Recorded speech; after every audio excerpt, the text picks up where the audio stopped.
I've been to 100 family barbecues. Grew up on burnt hot dogs, cheap beer, and folding chairs that pinch your fingers if you're not careful. We had one last Saturday.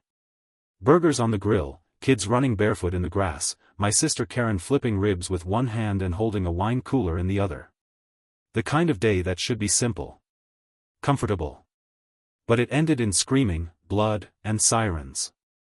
My wife, Amanda, told me something was off about Karen weeks ago. Said she saw things, heard things, that made her uneasy. I brushed it off. I always do. Amanda's intense. She notices every twitch, every odd pause in conversation. Me? I try to keep the peace. Maybe because I grew up in a house where peace never existed. We hosted the barbecue. Our backyard's fenced in, just enough space for the dog and the kids to run. Sunny day. Our German Shepherd, Duke, was laying by Amanda's chair. Trained as hell. Loyal. Wouldn't twitch unless she said so. Karen brought cupcakes, store-bought, with pink frosting and little sugar pearls on top. The twins, our youngest, rushed her, like they always do. Auntie Karen. Auntie Karen. She played it up, crouching down with open arms, big smile. She always did know how to turn on the charm. Amanda was watching. Not eating. Not talking. Just watching. We grilled. We laughed. We drank too much. Around 6, the kids disappeared into the house, and I figured they were watching cartoons. 10 minutes later, Amanda went inside. A few beats after, she came storming out. Eyes locked on Karen.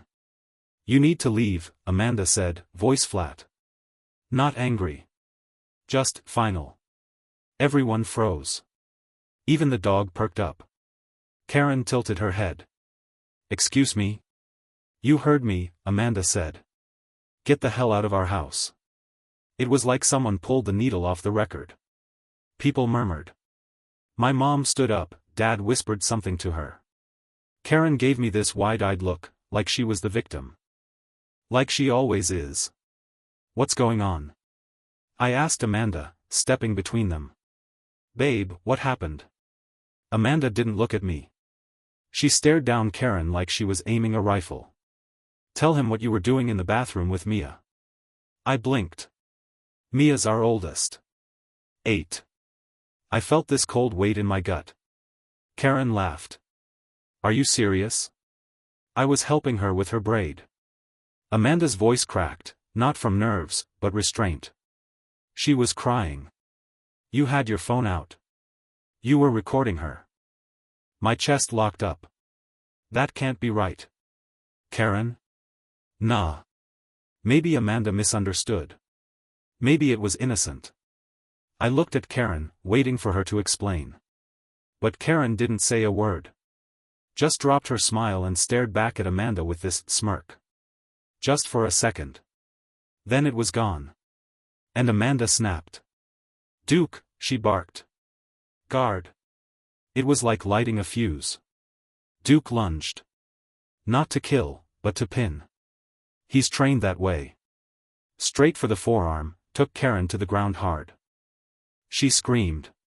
Blood, yelling, kids crying, my dad trying to pull the dog off, Amanda shouting, stay back. Don't touch him. Neighbors started running over. Someone called 911. Cops. Ambulance. Whole circus. They took Karen to the hospital. The bite wasn't life-threatening, but it was bad. Everyone thought Amanda lost her mind. Even me.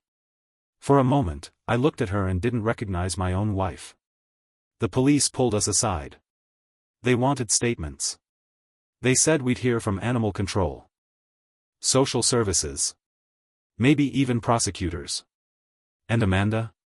She sat on the back steps, hands shaking, muttering, check her phone, check her damn phone. I thought she was losing it. I thought I'd be sleeping alone for a long time. Until this morning. That's when the detective called. They found something. On Karen's phone. Something bad. Something that made me wish to God I had listened to my wife a hell of a lot sooner. They say when you hear something you can't unhear, it lives in your bones. Like a tune stuck in your head, except it poisons everything you once thought was solid. The detective's voice on the phone was calm. Too calm. Mr. Taylor, we've reviewed the contents of your sister's phone. We'd like you and your wife to come down to the station. No details. No clues. Just that flat tone cops use when they've seen something they can't forget and don't want to talk about over the phone. Amanda didn't flinch when I told her. She just nodded, grabbed her keys, and told my mom to keep the kids. No argument. No questions. Just a quick kiss to each forehead, like we were going to the grocery store. The drive was silent. Every word I wanted to say jammed up behind my teeth. I glanced at her, my wife, the woman who had just ordered a dog to attack my sister, and for the first time in 10 years of marriage, I didn't know what side of the line I stood on. Did you see her do something? I finally asked. Amanda stared straight ahead. I saw her with Mia. Bathroom door half shut. Mia looked scared. Karen was filming. That's all I needed. You could have told me. I did, she snapped. You said I was overreacting. She was right. I had. And now I felt like a goddamn fool. At the station, they took us to a small room. Fluorescent lights, metal chairs, cold walls. The detective, a guy named Herrera, came in with a tablet. No preamble. No, how are you holding up? He just slid it across the table and hit play. It was Mia. Our daughter. Sitting on the toilet lid, shoulders hunched, knees to her chest. Karen's voice came from behind the camera, sweet and syrupy. Let's talk about your mommy, honey. Tell me what she said last night. Mia mumbled something too low to hear. Louder, sweetheart. Pretend we're playing reporter again. Then I heard it. She said. I can't have dessert until I clean up the toys. Karen giggled like it was the funniest thing she'd ever heard. Oh, such a mean mommy. Then the camera angle shifted, zooming in on Mia's face. Tears. I didn't realize my fist was clenched until Amanda put her hand over mine. Not to calm me. Just to make sure I didn't break something. She filmed about a dozen clips like that, Herrera said. Always casual, always the kids alone. Sometimes she'd push them a little.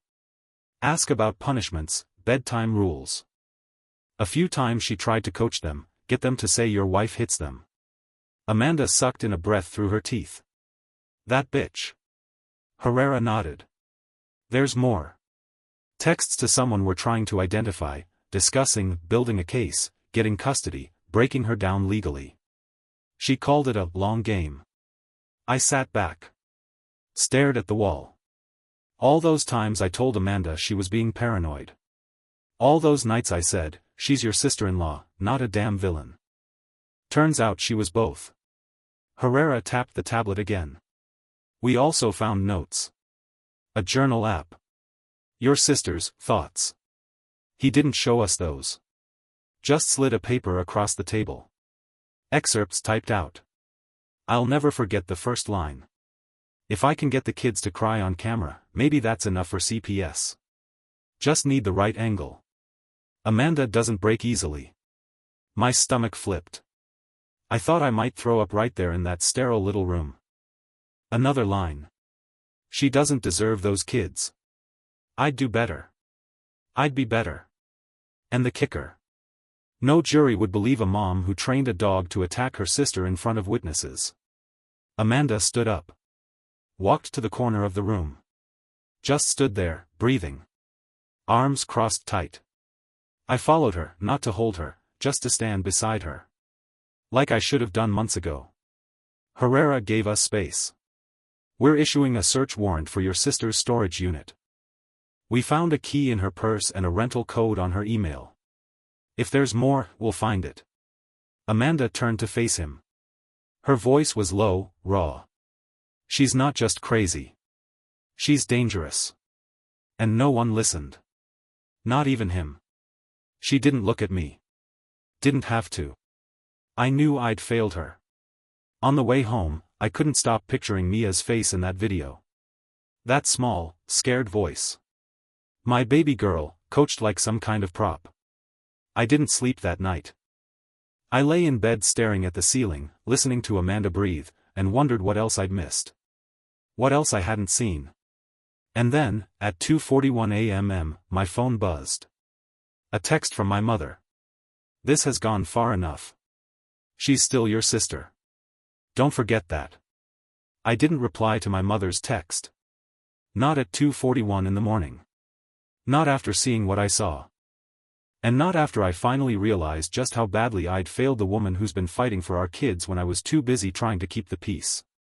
But I didn't sleep either. At 6 a.m., I was already in the kitchen making coffee. Amanda came down 20 minutes later, still in her t-shirt from the night before, eyes tired but clear. She didn't say much. Just poured herself a mug, took a sip, and stared out the window like she was watching for something. "She texted me too," she said finally. "Mom?" She nodded. "Told me I was tearing the family apart. That I've always had a chip on my shoulder when it came to Karen. Said maybe I was jealous. I nearly choked on my coffee." "She said that?" Amanda turned to me, eyes dead calm. Verbatim. We stood there a long time, not talking. The silence between us used to mean comfort. Now it just felt like the space where all the things I should have said went to die. Around 10, the doorbell rang. I don't know what I expected. Cops again, maybe. But when I opened the door, it was my parents. My mom was in her Sunday best, blouse ironed, hair done up. My dad wore a windbreaker zipped to his throat like he was cold, even though it was pushing 85. They looked small. Like people walking into a storm they didn't believe in. "Don't slam the door," my mother said, like we were still in high school and I was the kid being dramatic. Amanda stepped up beside me. Didn't say a word. Just folded her arms. "We need to talk," my father said, eyes on me. I let them in. I shouldn't have, but I did. They sat on the edge of the couch like guests in a stranger's house. Amanda stayed standing. She didn't trust them to stay civil. Neither did I. My mother launched right in. "She's in the hospital, you know. Stitches, antibiotics. They say she's traumatized." I nodded slowly. "Good." That stunned her. My dad stiffened, but I kept going. "You should see what she did to Mia. What she wrote in that damn journal. What she filmed." My mom's voice went up a pitch. "She said she was just playing with them, just goofing off. And you're really going to take Amanda's word over your own sister's?" Amanda laughed. "Just once. Cold and bitter. She was planning to take our kids," she said. "She coached them. Filmed them crying. Lied to them. Told them I'd go away forever. You don't know that. She wrote it down." I walked over to the kitchen counter, pulled out the printed pages Detective Herrera had given us. Dropped them in front of my parents like a stack of bills. My mom didn't read them. She just looked up at me, teary-eyed. "She needs help. She needs a prison cell. She's your sister," she snapped. "And she loved those kids. You know that." "Yeah," I said, "I do know that. And maybe that's what makes this worse." Amanda stepped forward then. Her voice was flat, quiet. She wasn't going to stop until they were taken from me. Until she convinced someone I was unfit. And if I hadn't said something, you know what would have happened? Nobody answered. "She'd have won," Amanda said. "Because people like you would have believed her." My mother started to cry then, quietly, like it was her that had been betrayed. My dad just stared at the floor. "She needs us," my mom whispered. "No," I said, "she needs consequences." They didn't stay much longer. Just long enough for my dad to say, "You should prepare yourselves. Lawyers are involved now. The family's going to have to take sides." Amanda let out a low breath. "Good. At least now we know who stands where." They left without hugging the kids. Without even saying goodbye. That night, Mia asked, "Why was Grandma crying?" Amanda told her the truth. Because sometimes, even grown-ups have trouble believing bad things about people they love. Mia nodded. Like she understood. I didn't. Not yet. Later that evening, Herrera called again. We searched the storage unit. You need to come down tomorrow. What did you find? He paused. Photos. Journals. USB drives. Some of it's disturbing. Amanda closed her eyes. I felt my pulse in my throat. Herrera cleared his throat. We'll need to bring the kids in for interviews. Forensic psychologists, neutral environment, the whole protocol. Will it hurt them? I asked, already knowing the answer. It's designed not to. But they'll remember it. After we hung up, Amanda didn't say anything. She just went into the kids' rooms, one by one, kissed their foreheads, sat for a few minutes by each bed. I watched her from the hallway. I should have protected them. I should have protected her. And now? Now I'd have to watch my children sit in a strange room with strangers and talk about things that should never have happened. About family turned predator. I lay awake most of the night. The phone buzzed again around 3 a.m. Another text from my mother. You've turned your back on your own blood. I hope you can live with yourself. I looked over at Amanda. And I finally realized. I hadn't just let her down. I'd almost lost her. We took the kids to the Child Advocacy Center the next morning. It's a bland building tucked between a dentist's office and a Starbucks.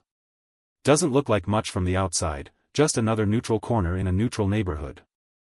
But inside, it's where families come to face the worst kind of truths. The place was quiet. Carpeted halls, soft lighting, bowls of lollipops by the front desk. Almost like a pediatrician's office, except no one was smiling. A woman named Lisa met us in the lobby. Child forensic interviewer, soft-spoken, steady hands. She crouched to eye level when she spoke to the kids, and I watched Mia's shoulders relax just a little. Jake, our youngest, just held Amanda's hand like a lifeline. They'll be safe with me, Lisa said, and Amanda nodded without hesitation. Me? I wanted to scoop them up and run. They took the kids back one at a time. I sat in the waiting area with Amanda, hands shaking, stomach in knots. I tried reading some article on my phone. Couldn't even get past the headline. She just stared at the wall. You okay? I asked her, even though I knew it was a stupid question. No, she said, but I'm here. I nodded. That was something, I guess. Mia went first. 45 minutes in a room with toys, a camera, and a stranger trained to spot lies and trauma. I watched her walk down the hallway, ponytail swinging. She didn't look back. Jake followed after. He's only 6. Still thinks the world makes sense. We waited another hour after that. Just sitting. Breathing. Dreading. Then Lisa came back. She didn't say much. She didn't have to. Her face said it all. They both disclosed, she told us gently.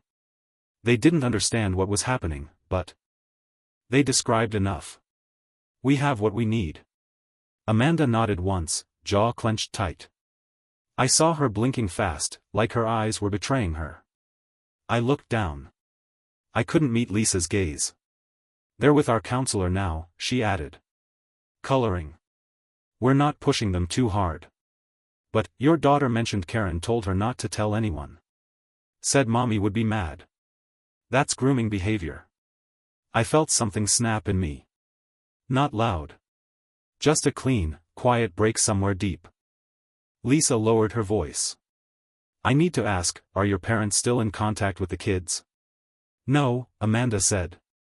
We cut them off last week. Lisa nodded. That's good. They'll need space. They can't be around anyone who doesn't believe them. I felt the words like a punch. They can't be around anyone who doesn't believe them. That used to be me. The ride home was silent. Amanda kept one hand on Mia's leg in the back seat. Just resting there. Like if she let go, something might fall apart. Later that night, I stood outside in the yard, staring at Duke's empty kennel. He was still at the animal control facility, pending investigation.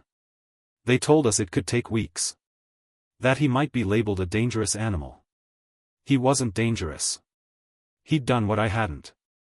He protected them. I heard the screen door creak behind me. Amanda came out, wrapped in a flannel blanket. She told Mia I didn't love her, she said softly. Said I was going to leave. That she'd take care of them instead. I didn't know what to say. So I didn't say anything. I told you, Amanda whispered. I told you something wasn't right. I know. She didn't say you didn't listen. She didn't have to. I rubbed my face, felt the grit of unshaved stubble, exhaustion, shame. I thought I was keeping the peace. I thought I was being fair. You weren't, she said quietly. And she was right. I'd mistaken silence for balance. Let my own guilt, the kind bred in childhood, where everyone plays nice and keeps secrets, decide what was real and what wasn't. Amanda went back inside eventually. I stayed in the yard a long time. Staring at that empty kennel. Wondering if Duke would ever come home. Wondering if I deserved to have him back. And then my phone rang. Unknown number. I answered, and a man's voice came on the line. This is Jeff Singer.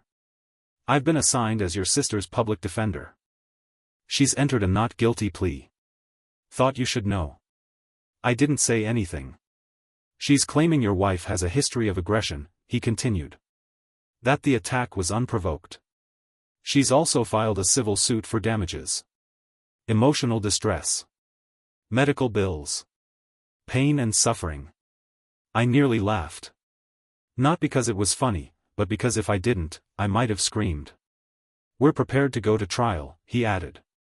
But just so you're aware, your family's already reaching out to the press. Click. I didn't even say goodbye. Inside the house, Amanda was sitting on the floor with the kids, building a Lego tower. I stood there, watching her. Watching them. The family I nearly lost trying to play diplomat to a psychopath. And in that moment, I stopped feeling sorry. I started getting angry. I always thought trials were for criminals. Strangers on TV. Courtrooms full of hard-eyed people and dramatic objections. Turns out, sometimes it's just you, your wife, and a handful of chairs in a stale government office while lawyers pass you folders full of hell. The day after the call from Karen's public defender, our own attorney, Megan Price, sharp as broken glass, called us in for prep. She was the kind of woman who didn't waste time on small talk. 40-something, no nonsense, tight bun, no rings on her fingers. The DA is pursuing charges, she told us, flipping through a yellow folder. Your sister's storage unit contained evidence consistent with intent to manipulate custody outcomes. Video recordings, digital logs, and more than a dozen written entries describing scenarios she hoped to create.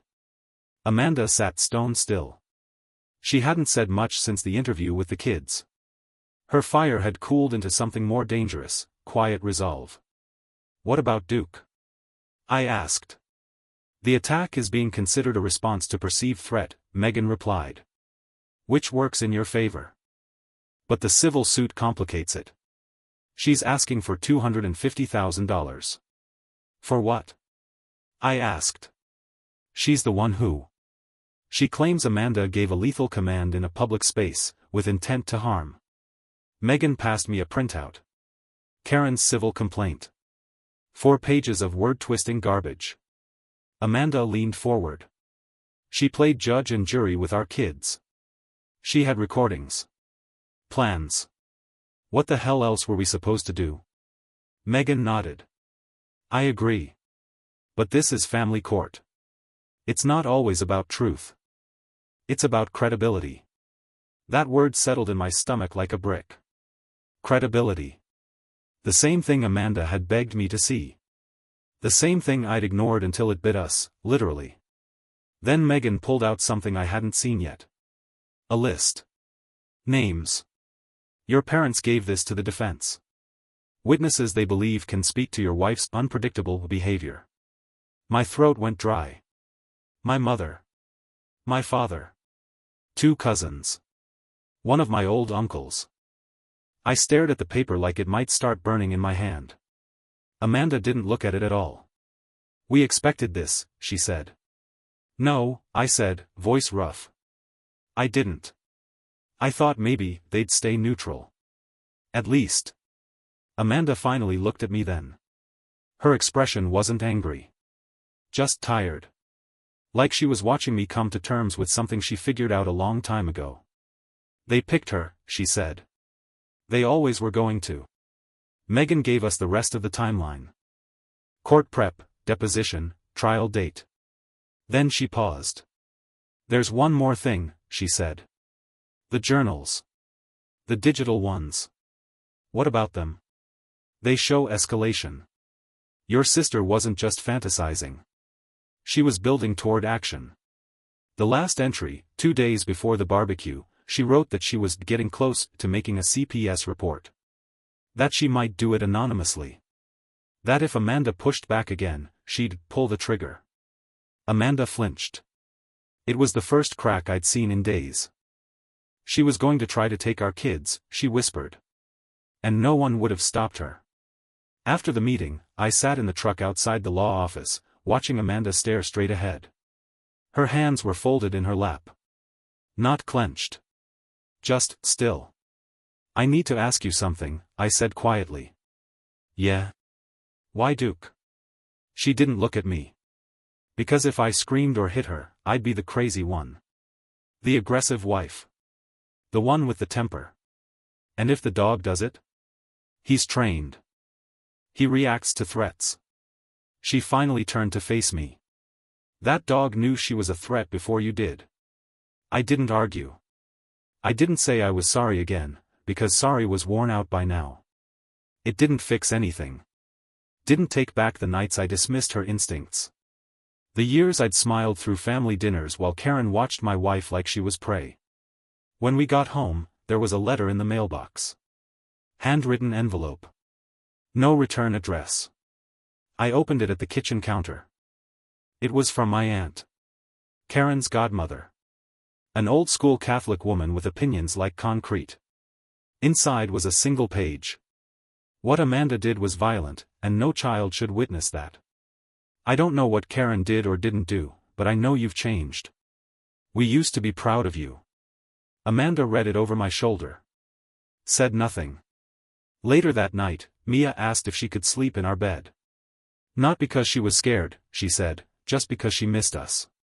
Amanda let her climb in. After she drifted off, Amanda whispered, if they'd taken her, if we'd lost them. I didn't let her finish. I just said, we didn't. We're here. And we're not losing them now. But I couldn't sleep. Because tomorrow, we'd sit in another room. And this time, Karen would be there too. They call it a deposition, but it feels more like a slow-motion knife fight. Same conference room as last time, cheap chairs, dusty windows, a long table that's seen too many divorces and not enough truth. Amanda and I sat on one side. Our lawyer Megan beside us. On the other side, Karen, her court-appointed defense attorney, and that same smug smile I'd seen 100 times growing up. She didn't look injured. Just polished. Blouse too white, makeup too clean. She looked like a woman going to brunch, not someone who got her arm torn open by a German shepherd because she couldn't stop lying. I hadn't seen her since the barbecue. She didn't even glance at me. Just focused on Amanda like they were old rivals meeting for one last duel. Let's begin, the court clerk said, hitting the record. What followed was 3 hours of Karen doing what she did best, bending reality until it looked like something you could swallow. I was playing with the children, she said. Just a fun little video. We do it all the time. What about the journal entries? Megan asked. The ones where you said Amanda didn't deserve to be their mother? Karen smiled sweetly. That was venting. Everyone has thoughts they regret. And the entry where you said you were going to file a false report? Karen shrugged. That's your interpretation. I never used the word false. Amanda hadn't spoken yet. She just watched. Calm. Cold. I, on the other hand, was gripping the edge of the table so hard my knuckles ached. Then they handed Amanda her turn. Megan asked the questions. What did you see in the bathroom that day? Amanda's voice was steady. Karen had her phone out. Mia was crying. She was asking her to repeat things. What kind of things? Amanda paused. Then said, things that made me look dangerous. Controlling. Like I punished her unfairly. And Mia didn't understand what was going on, she just wanted it to stop. Karen cut in, objection, she's assuming motive. It's a deposition, Megan said. Not court. Objections are noted, not sustained. Amanda continued, unfazed. It wasn't the first time I caught her asking strange questions. She'd corner them when no one was watching. She'd joke about them living with her. Told them they could have more toys, more candy. Said I was too strict. Karen laughed under her breath. And that's abuse now? Amanda finally turned her eyes on her. And what she said next, I'll never forget. No. That's grooming. Silence. Even the clerk stopped typing for a second. Megan nodded slightly. Let's talk about Duke. And just like that, we were back in the fire. Why did you command the dog to guard? Megan asked. Amanda didn't flinch. Because I knew she was about to lie again. She'd twist the moment. Paint me as unstable. And the only way to stop it was to make sure everyone saw what she was. You admit it was intentional? Yes. It was protection. For me, and for our kids. Karen's lawyer leaned forward. You trained your dog to attack your sister. No, Amanda said. I trained my dog to recognize threats. She became one. I looked at Karen then. For the first time in years, I didn't see the sister who used to make me laugh at Thanksgiving, or the aunt who gave my kids puzzles on Christmas. I saw someone who wanted to take everything from us and wear our lives like a costume. The deposition wrapped with no fireworks, just the cold sound of the clerk announcing the end of the record. Karen stood and smoothed her shirt. You're going to lose, she said, not to Amanda, but to me. I stood slowly. You already did. She walked out without another word. Outside, Amanda lit a cigarette. First one I'd seen her smoke in years. I hate that I had to do that, she said. I hate that it came to this. I nodded. But you didn't start this. No, she said. But I'll finish it. Back home, Mia was building a puzzle at the kitchen table. Jake was on the floor with toy cars. For a few minutes, we just watched them. And then my phone buzzed again. It was my father. One line. You're dead to us. I showed it to Amanda. She didn't even blink. I deleted the message. But the ache stayed. It was the silence afterward that stung the most. Not the shouting. Not the lawyers. Not even Karen's smug little smirk as she left that deposition like she just won something. It was the silence from my parents. After the text, "You're dead to us," I waited a day. Then 2. Then a week. Nothing. Not a call to check on the kids. Not a message to say maybe they'd gone too far. Just absence. Like they'd decided I no longer existed, and that was that. Amanda never said I told you so.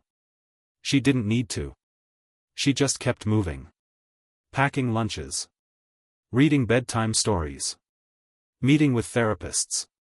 She didn't have time for sentiment. And neither did I. But that silence? It was loud. Louder than I expected. Even after everything. They say blood is thicker than water. But I've come to learn that what it's really thick with is guilt. And mine was curdling. About a week after the deposition, we got the official report from the forensic interviews. A brown envelope, dropped on our porch by courier. Amanda opened it while I watched from the living room. She didn't cry. She didn't scream. She just read. I asked her later what it said, and she handed me the last page. Highlighted in yellow. Child stated Aunt Karen told her to say that Mommy yells a lot. When asked if Mommy actually yells, Child said, only when we fight or don't listen.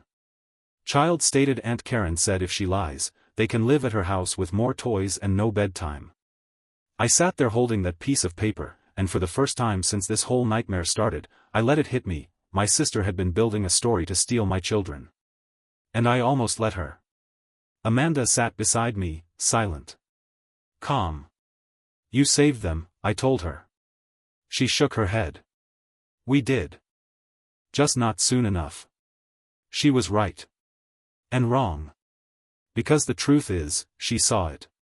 She acted. I just caught up. I'd love to say that after that report, things got easier. They didn't. The following Monday, my parents showed up at the edge of our driveway. No call. No warning. Just two aging silhouettes, standing next to their Buick like they were about to make peace, or war. Amanda saw them first. I'll handle it, I said. She didn't stop me. But before I stepped outside, she said something that stuck in my chest. Don't go out there to make them understand. Go out there to be clear. So I did. I met them halfway down the driveway. Neither of them looked me in the eye. My dad was the first to speak. You didn't need to go this far. I laughed, short and bitter. She tried to frame Amanda. You get that, right? She filmed our kids. Lied to them. She's sick, my mother said quietly. She needs help. Not punishment. You didn't say that when Amanda defended herself. You called her violent. Unstable. She sicked a dog on your sister, my father snapped. She protected our kids, I shot back. Something you never did for me. That shut them up. I didn't mean to say it, but I did. All the years I kept quiet, swallowed their favoritism, pretended Karen wasn't the golden child while I played the role of the afterthought. It's always been about her, I said. Her feelings. Her needs. And now that she's finally shown what she really is, you still can't see it. She's your sister, my mother whispered. And those are my children. I pointed back at the house. And if you can't choose them over her, then I don't want you near them. Ever again. My mother teared up, tried to reach for me. I stepped back. Goodbye, I said. Don't come back. I turned and walked away. Didn't look over my shoulder. Not this time. They scheduled the trial for a Thursday. 9 in the morning, family court downtown. Same courthouse where people fought over child support, restraining orders, and who got the damn salad spinner in a divorce. It felt too small for what was about to happen. The judge was a tired-looking woman in her 60s. Black robe, silver hair, eyes that had seen too much. She didn't smile. Barely blinked. Just nodded to the bailiff and called us to begin. The courtroom was quiet. Tense. 2 rows of wooden benches. A few reporters, taking notes with tired fingers. And in the front, my parents. I hadn't seen them since the driveway. They didn't acknowledge me. Didn't even glance at the kids. My mother stared straight ahead, lips pressed thin. My father sat with his arms crossed like a statue. And next to them, Karen. Hair curled, face powdered. A sling on her arm for effect, even though Amanda had seen her lifting a grocery bag 2 days ago in a parking lot. I didn't know whether to laugh or be sick. Amanda sat beside me at the defense table, stone-faced. Duke wasn't allowed in the building, but somehow, I could still feel his presence. The weight of what he'd done. The line he'd drawn when no one else would. Our lawyer Megan stood and opened. She didn't start with outrage. She started with the evidence. She handed the judge a binder. Exhibit A, video evidence recovered from the defendant's phone. Multiple recordings of the plaintiff's children being coached to make statements against their mother. Another binder. Exhibit B, digital journals. Detailed outlines of fabricated scenarios to portray the defendant as abusive and unstable. More. Exhibit C, contents of a storage unit rented under the defendant's name, items including printed custody forms, drafted CPS complaints, and anonymous email templates. The judge didn't flinch. Just flipped through the pages, nodding slightly. Karen's attorney objected to the emotional framing of the evidence, but it didn't stick. The judge allowed every single exhibit. Then came Amanda's testimony. She walked up like she was stepping onto a battlefield. Calm. Controlled. The lawyer asked her about the day of the attack. I saw my daughter crying, Amanda said. Karen was recording her. Asking her to say things.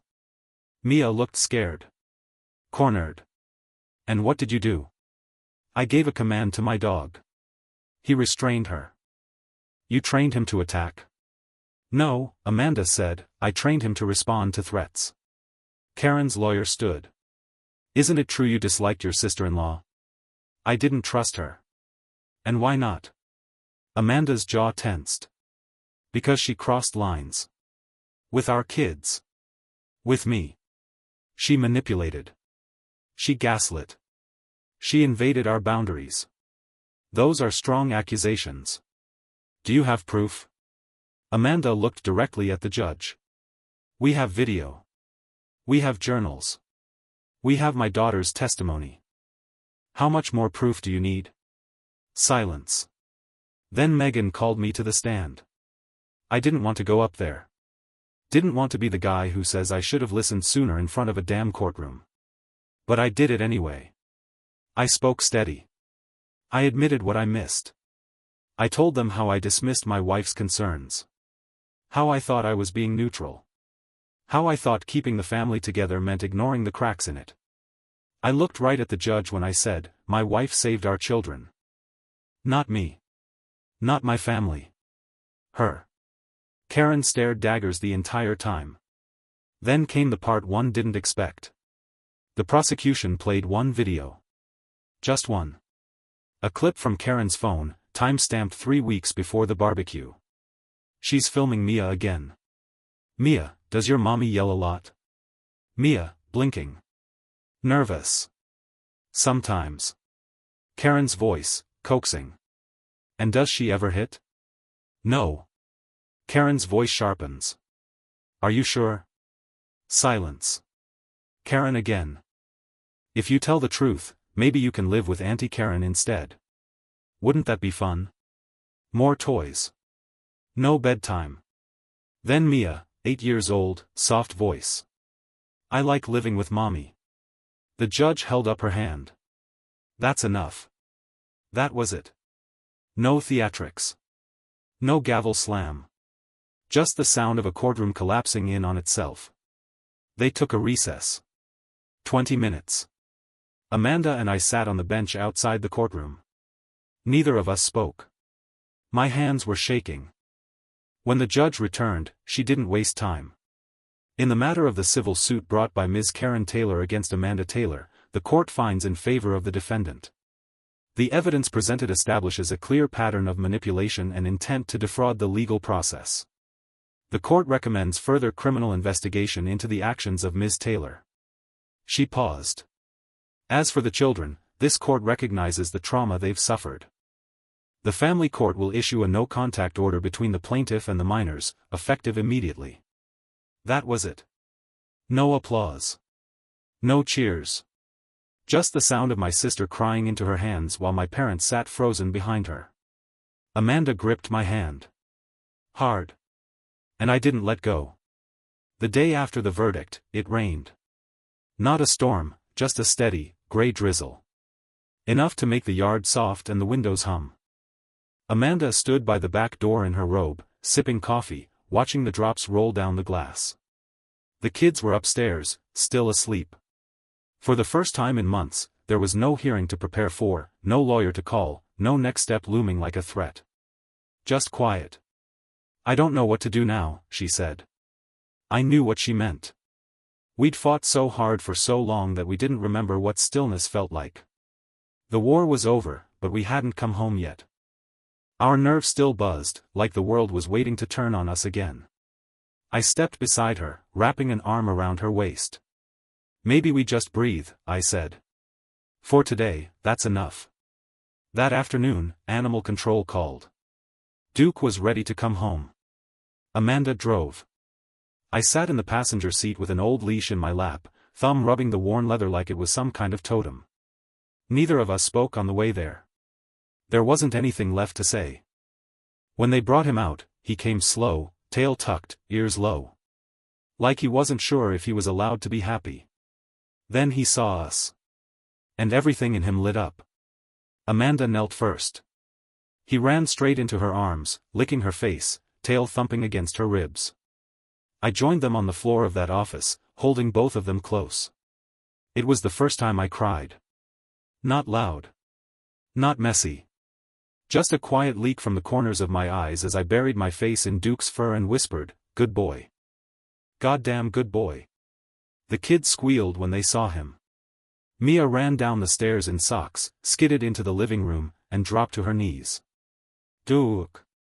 He barked once, ran to her, and pressed his whole body into her chest.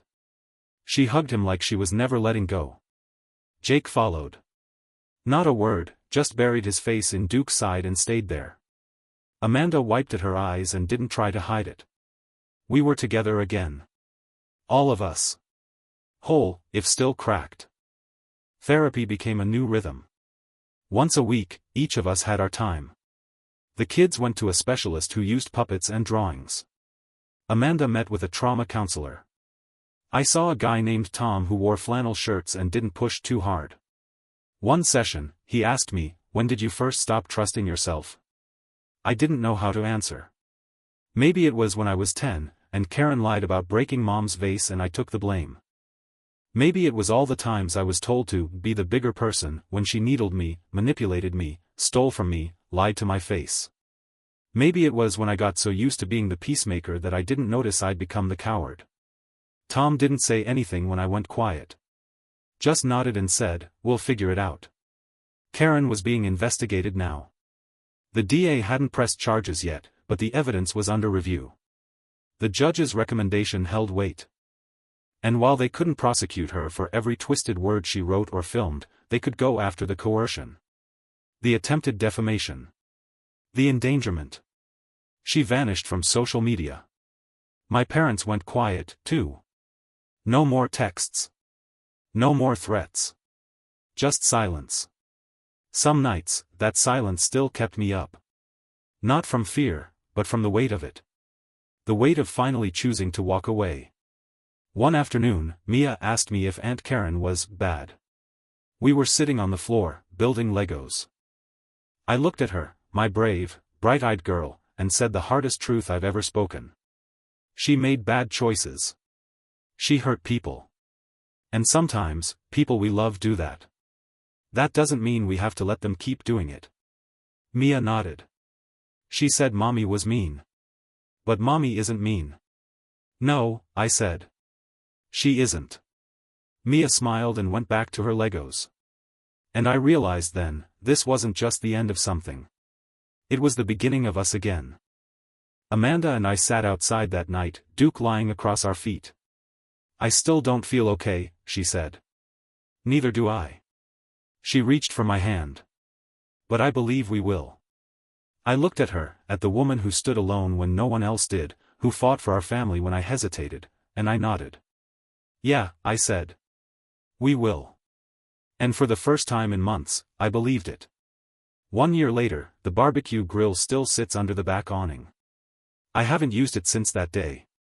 The metal's rusted at the edges, and every time I walk past it, I think about the moment everything changed: burgers on the flame, kids screaming, Amanda's voice cutting through the air like a gunshot, "Duke.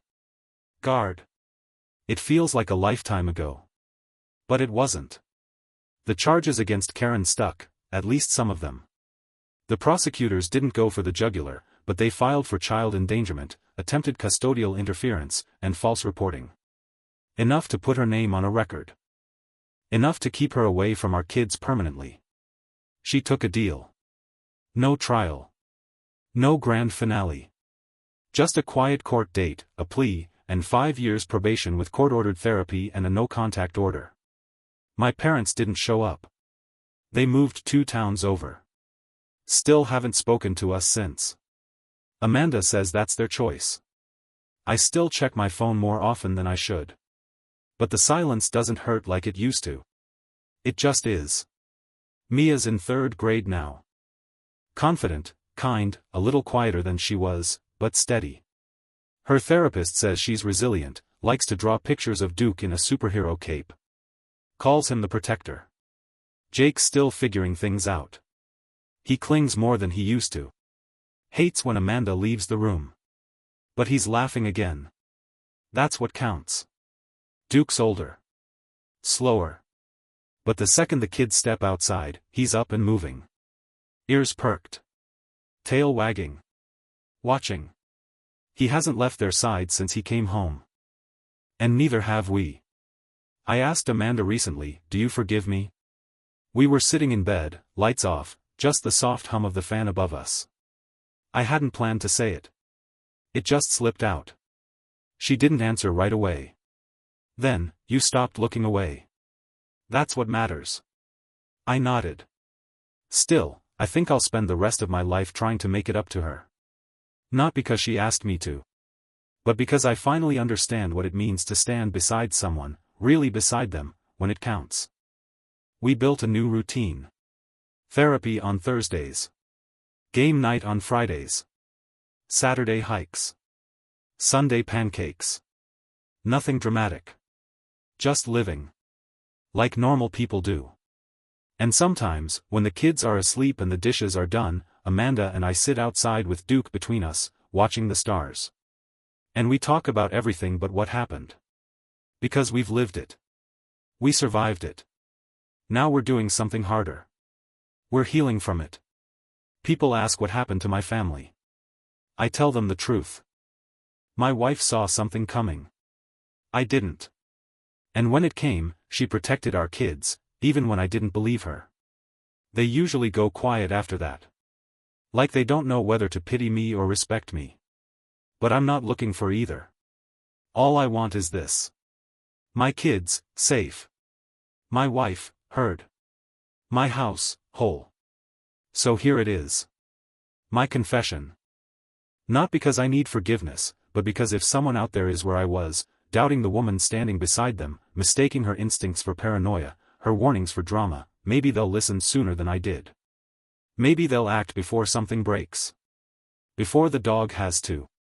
Before the kids are forced to understand betrayal far too young. This is the story of what nearly destroyed my family. But more than that. It's the story of how we fought like hell to hold it together.